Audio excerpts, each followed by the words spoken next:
Welcome to the Success Talk Show, the podcast for ambitious leaders who want to get their best results and create a workplace for their teams to thrive. Each week we share practical advice to help you accelerate your success and grow as an inspiring leader. Now here's your host, Leadership Success Coach, Donna Ceriani.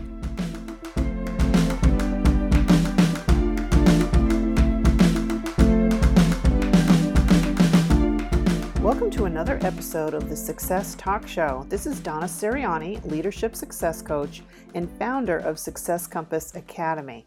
Now, if you're listening for the first time, I'd like to take just a minute to introduce myself.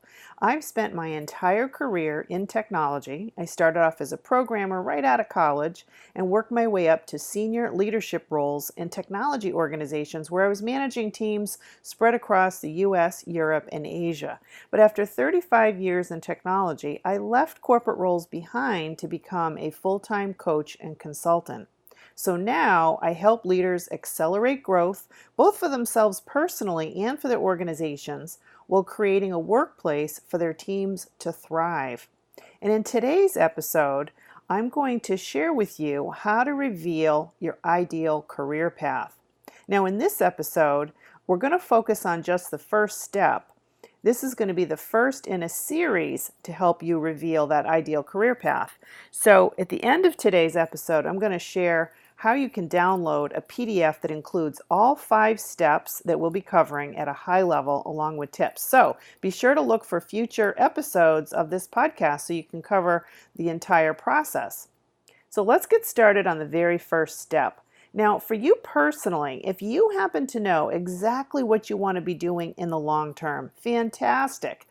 Congratulations. If you have a specific job in mind, maybe you want to become the CIO or CTO or even the CEO for a technology company or some other type of business, then you can strategically plan the steps in your career to get to that destination. You can create a roadmap. Now, along the way, there are things that I'm going to share with you in the next several podcast episodes that will help you create that roadmap. But honestly, I don't know too many people who have that precise clarity. Most of the people that I get to know that come to me, they may need my help as a coach.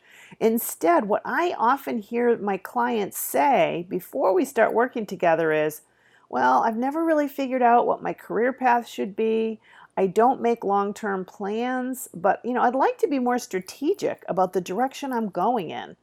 Or, I'd like to figure out what my ideal career path is. Some will say, I want to change jobs and find a position that's better for me, but I'm really not sure how to go about it. I've also heard, I've got several ideas of what I want to do, possible roles, but I don't know how to decide which one's the best fit for me.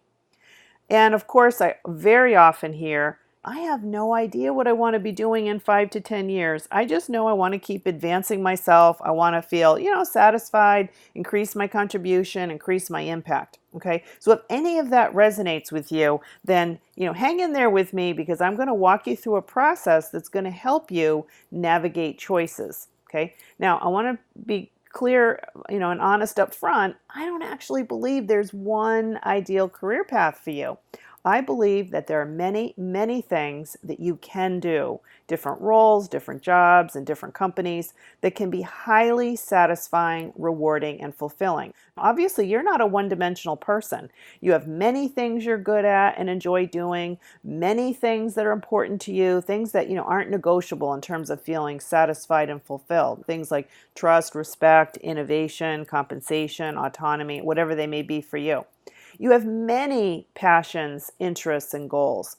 And I believe when you use these elements to guide you on your path, you can continuously make the best choices for yourself. Now, what I call it is your success compass. So instead of knowing ahead of time every single step, exactly where the path's going to go, instead, I focus my coaching on the success compass. Those are all the elements that are going to guide you to making the best choices for you. Because, at times there are going to be several opportunities you're considering, and they all may sound good, but you're really not sure which one to choose. Like, you might be afraid of making the wrong choice because, you feel like it's going to cost you some time in your career if it doesn't work out. Time, aggravation, feel like maybe you took a step backwards. You may have some angst about making that wrong choice. So when I equip you with how to construct your unique success compass that's going to guide you, you may not see 5-10 years down the road where you're standing today. But what you can see is it'll point you in what's the direction that's going to bring you greater satisfaction, fulfillment, and success. Okay?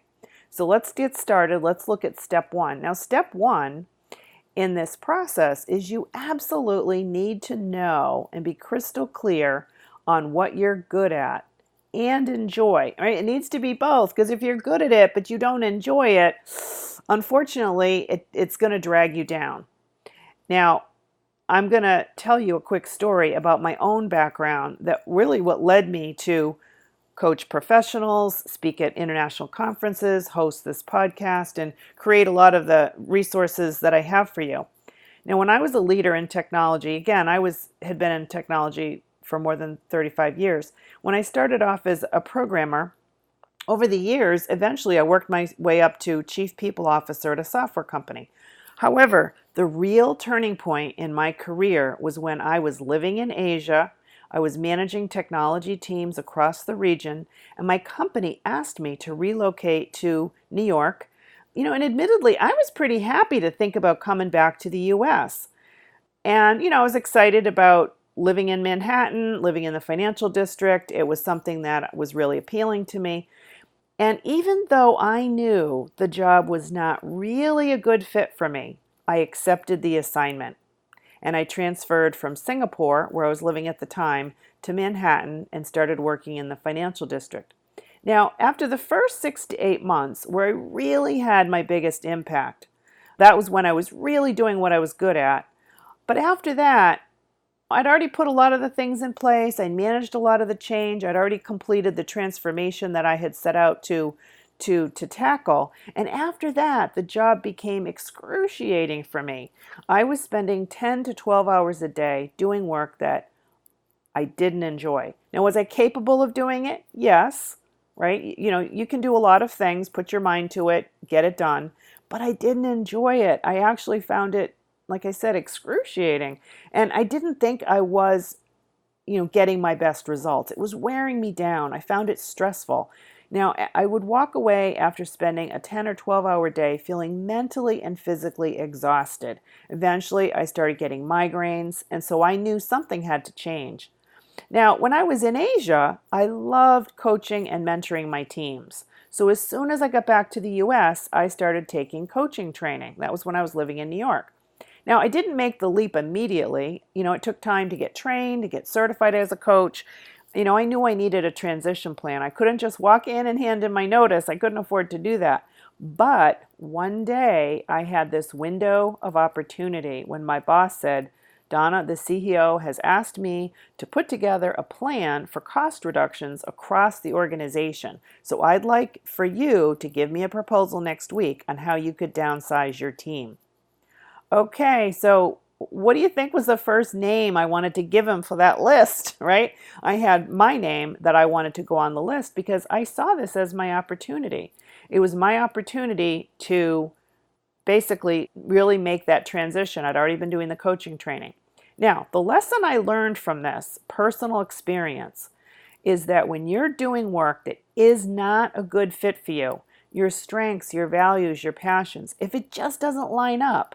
Now, today I call it your success compass. If it's taking you in the wrong direction, right, it just doesn't line up, then no matter how good a job it is on paper, you're just not going to get your best results. If you're doing work you're not good at, where you feel that lack of energy, it erodes your confidence, right? Because you're not going to feel good about what you're doing. You know that the results you're getting are, it could be you're feeling mediocre.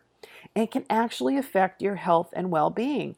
I can't even tell you how many clients I've coached who have found themselves in a situation that wasn't good for them. It actually affected their health. Sleepless nights, stomach aches, all kinds of health issues, and actually more serious health issues than what I described. So I can't emphasize enough how important this very first step is. Now, just to digress for a second, if you go back, this skill of knowing what you're good at, right, and enjoy, as well as your weaknesses, what I'm talking about in this episode, this is actually the very first of a set of 15 emotional intelligence skills that you can learn, study, practice, and improve. So I encourage you to go back to podcast episode number 7. The title is Emotional Intelligence, What Every Leader Must Know. And in that, I go into a little more detail about that emotional intelligence aspect. But you can see from my story that, maybe you could relate to some of that. If you've ever been in a role where, it sounded good, you took the role, but then it just didn't turn out to be the right fit. So step number 1 is to gain clarity on what you're good at and enjoy doing. So here are 5 different things you could do. Number 1, starting today, notice what you're good at on the job. Make a note. Find a place to keep your notes. Maybe it's in Evernote or Outlook or on your iPhone or iPad, whatever it is. Start keeping an inventory. Notice at the end of every day how you're feeling about the day. What did you work on today? What did you spend time on? Were you happy with the results? Did you lose track of time because you were enjoying it so much? I have a coaching client who absolutely loves, actually I have a couple of coaching clients that absolutely love to do research on new technologies. Love doing the research, love finding out about those leading edge technologies, not only doing the research, but testing, probing, getting more clarity on how that technology can add value to the business. But anyway, there may be activities for you where you just lose track of time, right? And you feel good about it. Notice what those are. Write them down. That's the first thing. And you want to ideally have at least 10 or 15 things and be as specific as possible. If somebody likes doing research, it's not research about every topic in the world. It might be a certain type of technology or a certain type of business or industry or problems. So make a note of as much detail as you have. The second way you can do this is observe why people come to you for help. When people come to you for help, is it to solve a problem? Is it a change they're struggling with? Is it a customer problem? What exactly is it?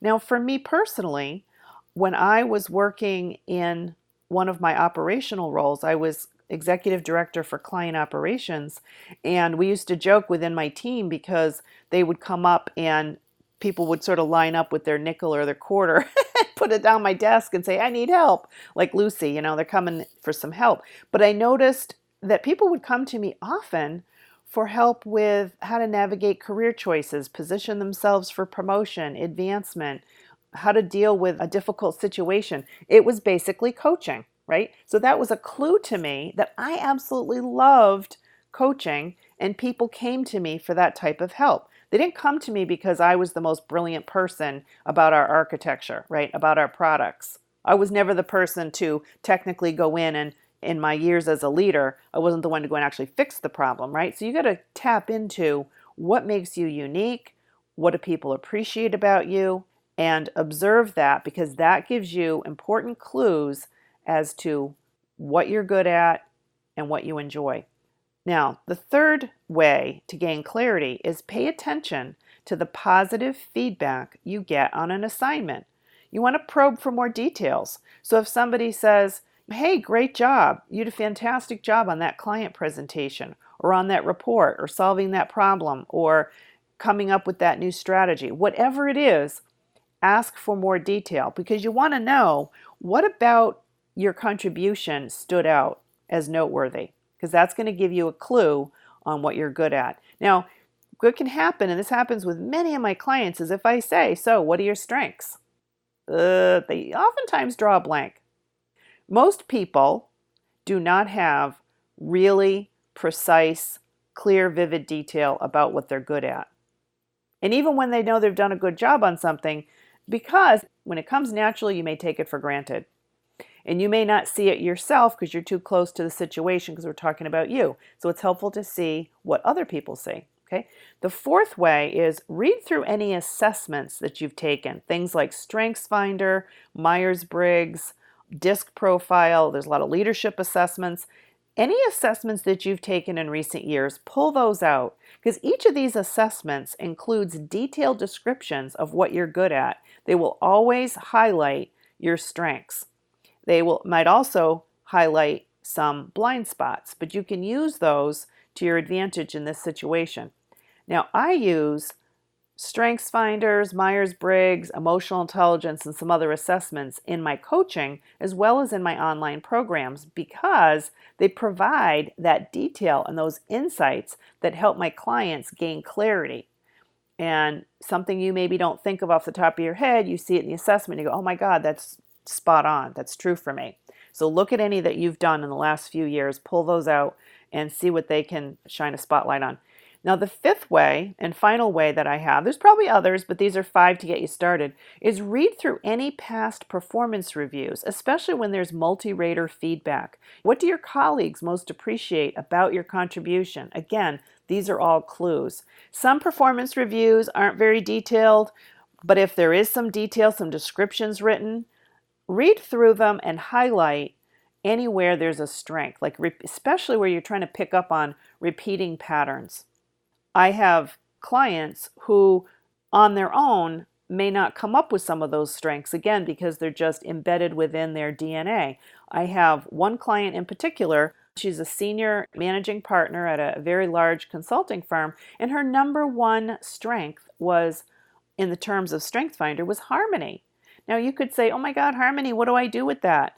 But for her, there was this long list of things that she did as a consultant with her clients that actually showed how she facilitated collaboration, agreement, teamwork, all stemming from that one particular strength. Now, left to herself, she might not have come up with that, but this, the assessments and this sort of closer look can show you where you've got some special talent or gift that you might otherwise not realize that you have, okay?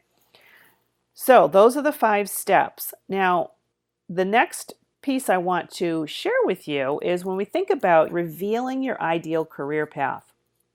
When it comes to the path, if you make a choice that doesn't work out as well as you'd hoped, I don't want you to worry about it.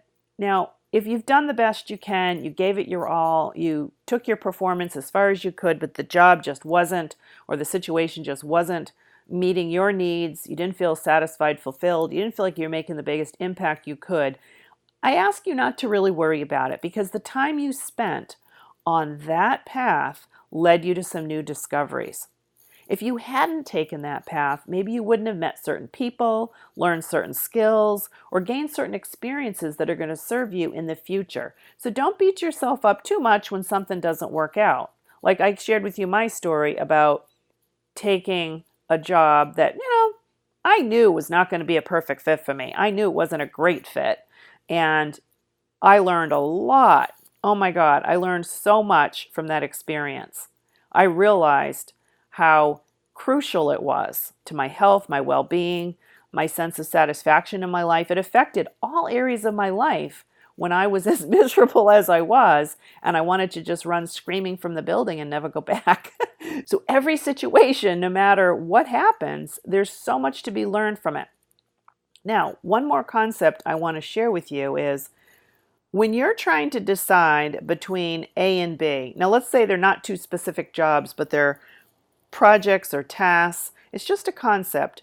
Instead of trying to decide between A and B, what would it look like to do A plus B? So instead of choosing, what would it look like to do a blend of both? Now, this is called polycentricity. Now, this is taking the concept of the ideal career path to the next level. This would be like a power yoga move, right? This is really taking it up a notch because that isn't always easy to do, to blend A plus B.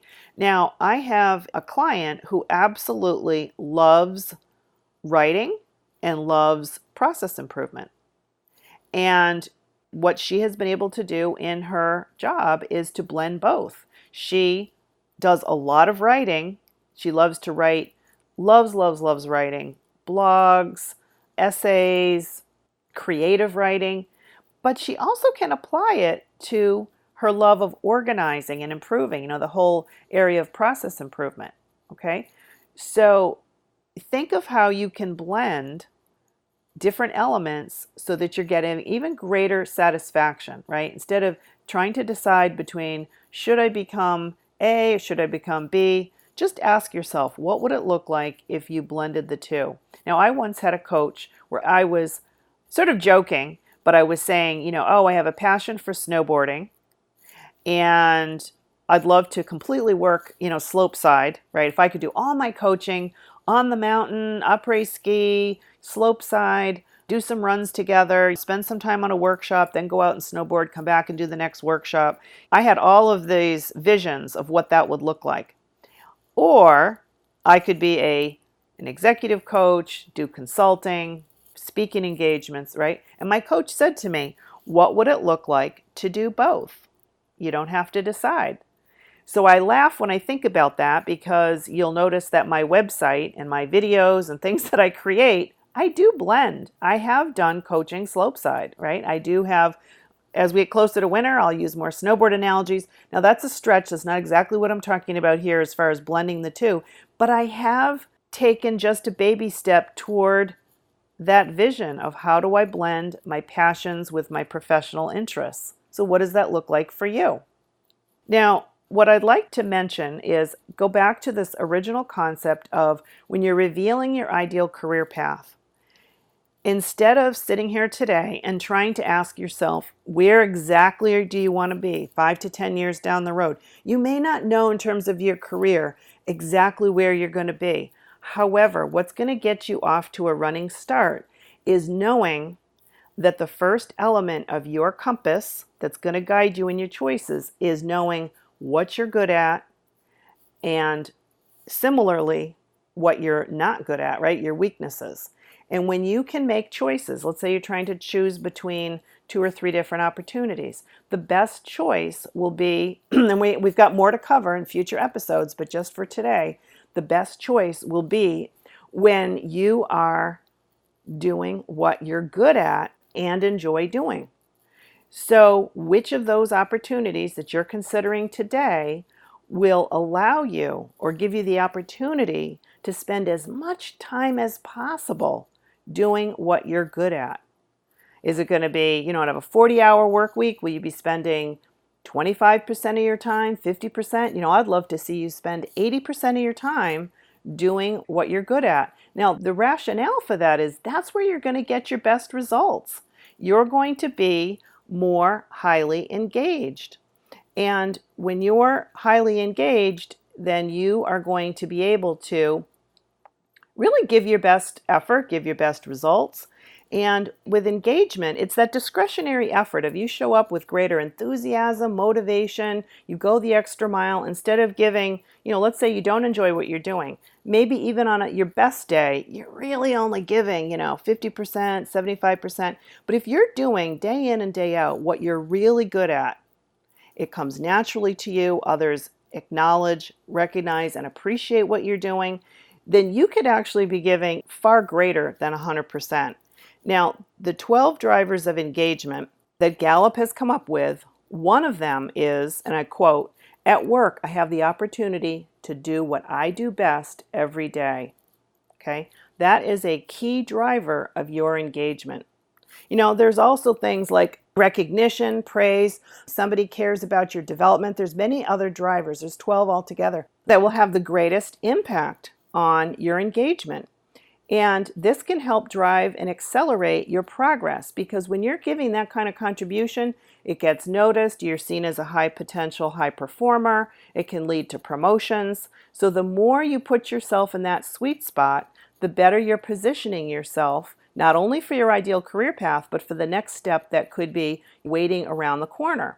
Think about it. When you think about any promotion you've ever gotten or that you see a colleague getting, usually they're being acknowledged, rewarded for excellent contribution, high impact, really doing that fabulous job. Well, you can only do really the best work you're possible to do when you're in a situation that plays to your strengths. Now, I mentioned earlier about emotional intelligence. When you listen to that episode, you'll understand that it is also crucial to know when to deal with your weaknesses, to have strategies. Because I'm not going to suggest that you simply ignore your weaknesses. You need to have strategies for them. So listen to episode 7. I'll give you more tips there about that.